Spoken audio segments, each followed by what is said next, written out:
Good morning. आज हम लोग पेंशन स्कीम पे चर्चा करते हैं। ठीक है, ये वीडियो स्पेशली उन लोगों के लिए है जो लोग जॉब कर रहे हैं। 2 दिन से कुछ लोगों का मैसेज आ रहा था कि सर पेंशन स्कीम पूरा डिटेल समझा दीजिए और चार्ट से समझा दीजिए, आखिर पेंशन निकलेगा कैसे, क्या चेंजिंग हुआ है और ओल्ड पेंशन स्कीम से यूपीएस सिस्टम में क्या चेंजिंग हुआ है।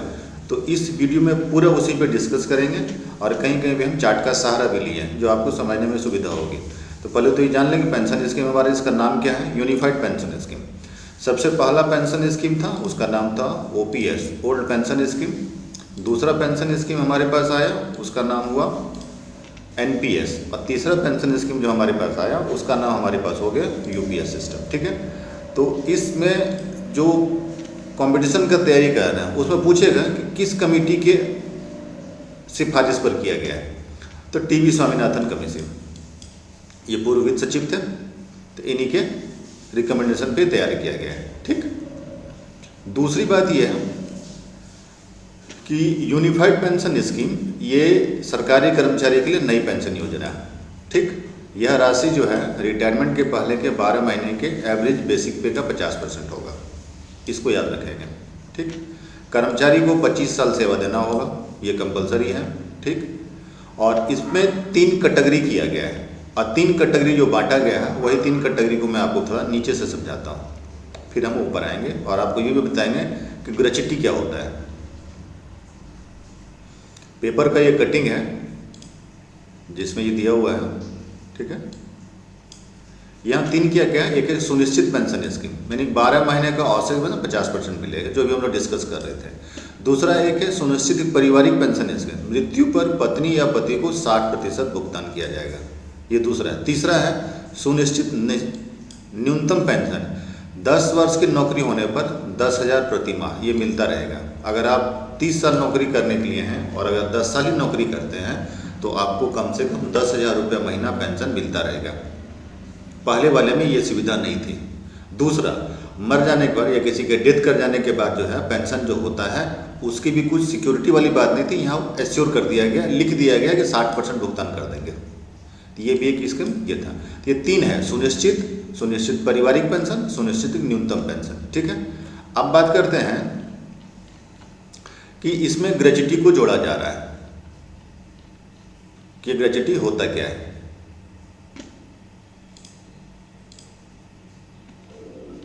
यहां लिखा हुआ है सरकार ने ओल्ड पेंशन स्कीम में भी यही सिस्टम था, बट ओल्ड पे डिस्कस करना ही बेकार है क्योंकि ओल्ड आता नहीं है। ग्रेच्युटी पे क्या है, देखिए, ग्रेच्युटी से तात्पर्य उस राशि से है जो नियोक्ता अपने कर्मचारियों को कंपनी की दी हुई सेवा के बदले में लेता है। हालांकि केवल उन्हीं कर्मचारियों को ग्रेच्युटी की राशि दी जाती है जो कंपनी में 5 साल या उससे अधिक समय तक कार्यरत है। यह ग्रेच्युटी भुगतान अधिनियम 1972 से शासित है। 1972 में ही ग्रेच्युटी एक्ट आया था, उसी वक्त से लागू है। ठीक, ग्रेच्युटी निकालने के लिए फॉर्मूला भी यूज किया जाता है। आमतौर पर प्रत्येक वर्ष के लिए 15 दिन का मजदूरी का भुगतान किया जाता है। ठीक, लेकिन मौसमी रोजगार के मामले में प्रत्येक मौसम में 7 दिन का मजदूरी भुगतान किया जाता है। ठीक, निकालने का फॉर्मूला क्या है, ग्रेच्युटी निकालने का फॉर्मूला यही है, दोनों फॉर्मूला एक ही है तो अलग अलग नहीं है। 15 गुना लास्ट ड्रॉन सैलरी और वर्किंग टेन्योर इंटू 30, अंतिम जो सैलरी आपको मिलेगा, जैसे अभी अगर आप ज्वाइन कर रहे हैं और आपकी अभी सैलरी अगर मान लीजिए 40,000 रुपया है और आज से 30 साल बाद आपकी सैलरी 2 लाख हो जाएगी, तो यहाँ पे 2 लाख होगा। इसको समझाने के लिए हम एक एग्जाम्पल लिए हैं। उदाहरण के लिए आपने XYZ कंपनी में 15 साल की अवधि के लिए काम किया, महंगाई भत्ते के साथ आपका अंतिम जो है 30,000 रुपया था लास्ट, तो कैसे निकलेगा, 15 तो रहेगा ही रहेगा, 30 गुना 15 साल, आप जितना दिन काम किए थे इसको कर लीजिए। अब बाई 26, अब पूछेगा सर 26 क्या है, तो वर्किंग डे, एक महीने में 26 दिन आप मैक्सिमम काम करते हैं, 4 संडे हटा दीजिएगा, जितना दिन काम, अब निकला कितना, 2,59,615 रुपये, ये आपका ग्रेच्युटी हो गया। अब ये कि लागू कब से होगा, सरकार ने खुद बता दिया है कि 1 अप्रैल 2025 से लागू होगा। ठीक है, इसमें सीधे तौर पर जो है 23 लाख केंद्रीय कर्मचारियों को फायदा होगा। ठीक, ये तो ऐसे सिर्फ जानकारी के लिए है। लगभग 99% से ज़्यादा कर्मचारी जो है इस सिस्टम के अंदर आ गए। अब मन में क्वेश्चन ये होगा कि सर अगर कोई पुराना पेंशन स्कीम ले रहा है तो उसको क्या मिलेगा, उसके पास ऑप्शन है, आप अपने आप को नए पेंशन स्कीम में बदल दीजिए, यानी यूपीएस में बदलने के लिए ऑप्शन दिया गया है आपको। ठीक, एनपीएस वर्ष 2004 से लागू है और तब से अभी तक जितने सरकारी कर्मचारी सेवानिवृत्त हुए हैं उनको यूपीएस के तहत पेंशन सुविधा मिलने का विकल्प मिलेगा। अगर कर्मचारी ऐसा करते हैं तो उन्हें जो अतिरिक्त राशि और उनका ब्याज बनेगा उसका भुगतान किया जाएगा। एक्स्ट्रा जो भी बनेगा वो दे दिया। ऐसे कर्मचारियों को केंद्र का 800 करोड़ का अतिरिक्त भुगतान करना पड़ेगा। तो ये ऐसे 800 करोड़ सरकार के लिए कोई बहुत बड़ी राशि नहीं, केंद्र सरकार के लिए छोटा मोटा रकम होता ही है। ठीक, अब बात करते हैं कि यूपीएस से कौन जुड़ सकता है। दोनों एनपीएस में बने रहने के लिए यूपीएस में शामिल कर सकते हैं आप। जितने भी एनपीएस वाले हैं सब यूपीएस में शामिल हो सकते हैं, सबके पास ऑप्शन दिया गया है जो करने के लिए। ठीक, किस किस मामले में अलग है तो इस चीज़ को समझने के लिए हम आपको चार्ट का सहारा लेते हैं। वैसे थोड़ा बहुत डिटेल यहाँ डिस्कस कर देते हैं। ठीक, ओपीएस में अब सुनिश्चित है मिलेगा ही मिलेगा। जो लोग भी कर्मचारी हैं उनको 10,000 रुपये मिलना ही मिलना, मिनिमम बता रहे हैं 10,000, 10 से ऊपर भी जाएगा। पेंशन की न्यूनतम राशि 10,000 है। ठीक है, आज के समय में अगर लीजिएगा न्यूनतम जो है 15,000 बन जाएगा, अभी के समय में जो महंगाई चल रही है उस हिसाब से। ठीक, ग्रेच्युटी के अलावा 6 माह का वेतन भी एकमुश्त सेवानिवृत्त मिलेगा। कर्मचारियों पर कोई बोझ सरकार का 18% है, यानी सरकार के ऊपर ज़्यादा नहीं है, 18% बोझ बन रहा है। ठीक, सरकार के ऊपर कितनी राशि का बोझ है? लगभग 6250 करोड़ का, और ये कोई बहुत बड़ी राशि नहीं है सरकार के लिए। ठीक, तीसरी बात यह है कि इस दोनों का अगर डिफरेंस देखेंगे तो क्या है। सबसे पहली बात कि एनपीएस में क्या खामियां थे जिसको लेके कुछ लोग बोल भी रहे थे, सरकार के खिलाफ भी बातें कर रहे थे। 2023 तक लागू ओपीएस यानी ओल्ड पेंशन स्कीम लागू था। ठीक, इसमें सरकार अपने खजाने से कर्मचारियों को एक तय पेंशन की भुगतान करती थी, इसलिए इसे कर्मचारियों के लिए एक सुनिश्चित पेंशन स्कीम माना जाता था। खर्च का बोझ कम करने के लिए सरकार ने क्या किया था, एनपीएस योजना लागू किया था, लेकिन इसका सबसे पैमाने पर विरोध हुआ। एनपीएस के तहत कर्मचारियों के सैलरी का पैसा कटवाया पड़ रहा था, जबकि ओपीएस में बिना पैसा काटे एक मुश्त मिलेगा।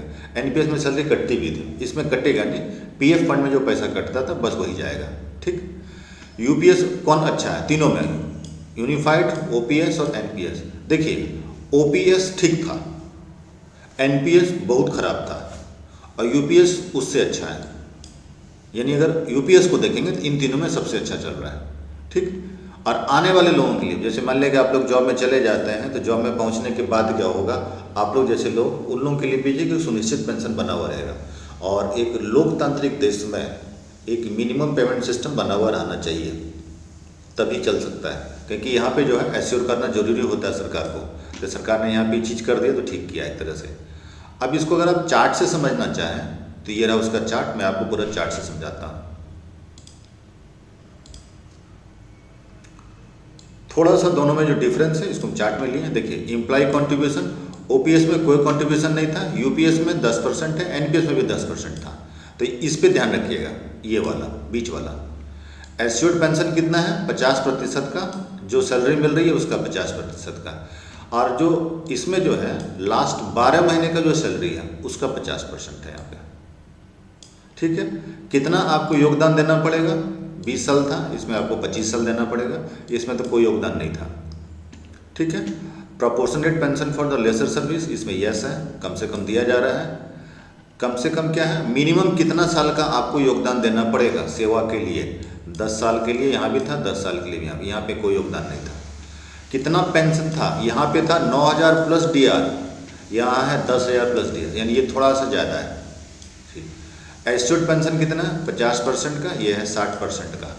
ठीक, इन्फ्लेशन इंडेक्स इसमें एप्लीकेबल होगा, इसमें एप्लीकेबल होगा, इसमें नहीं होता है। अब बोलेगा सर ये क्या होता है, जैसे जैसे महंगाई बढ़ेगी वैसे वैसे आपका पेंशन भी बढ़ता जाएगा। जितना प्रतिशत महंगाई बढ़ेगा उतना प्रतिशत आपका पेंशन बढ़ेगा, यहाँ पे एश्योर्ड कर दिया गया है। ठीक है, मार्केट बेस्ड रिटर्न इसमें कुछ नहीं था, इसमें था, लेकिन ये घाटा है क्योंकि मार्केट में कभी रिटर्न आता ही नहीं था, तो इसको देने से भी कोई फायदा नहीं था सरकार को।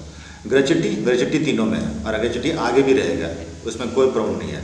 लमसम अमाउंट जीपीएफ अमाउंट है, approx 6 month of the salary of 30 years, इसमें अलग था, इसमें 60% था। ठीक, ये तीनों का था पेंशन स्कीम को लेकर के। अब एक जो जानने लायक है जो स्टूडेंट के लिए कि कौन सा राज्य पहला है जिसने इसको लागू किया। महाराष्ट्र सरकार ने रविवार को केंद्र सरकार की एकीकृत पेंशन स्कीम को मंजूरी दे दी, यानी ये पहला राज्य है मंजूरी देने वाला। तो इसी को यहाँ देखिएगा लिखा हुआ, ये एक जीके का क्वेश्चन होगा जो खास करके जो एसएससी रेलवे का तैयारी करते हैं उसके लिए। ठीक, ये था पेंशन स्कीम में। इसमें खास करके अगर निकालने का तरीका, तो आपको निकालने की ज़रूरत नहीं है। ऐसा इसलिए क्योंकि आपका डिपार्टमेंट से निकाला जाता है। लास्ट में जो सैलरी निकलेगा वो आपको डिपार्टमेंट निकालता भी है और डिपार्टमेंट आपको बतला भी देता है कि कितना आपका बन रहा है। तो उसके लिए इसमें निकालने की कोई ज़रूरत नहीं। बेसिक चीज़ें जाननी चाहिए क्योंकि जो भी चीज़ में परिवर्तन होता है और जो नए संशोधन होते हैं उसके बारे में आपको जानकारी रहनी चाहिए। पेंशन स्कीम नई वाली अगर मान के देखिएगा तो मेरे हिसाब से ओल्ड पेंशन स्कीम के बाद अगर कोई ठीक है तो यूपीएस है। एनपीएस में गड़बड़ी था। एनपीएस में जो लिखा हुआ था कि पैसा सरकार जो स्टॉक मार्केट में खर्च करेगी और उससे जो रिटर्न आएगा वो देगी, तो समझ है कि रिटर्न आना संभव नहीं है। स्टॉक मार्केट कभी अप रहता है, स्टॉक मार्केट कभी डाउन रहता है और कभी न कभी डाउन होगा ही होगा, तो वहाँ पे फिर आपको नहीं मिलेगा। यहाँ पे सरकार ने मिनिमम रिटर्न दिया है तो ये अच्छी बात है, ये देना भी चाहिए कि एक लोकतांत्रिक देश के लिए ये जरूरी था सरकार को करना।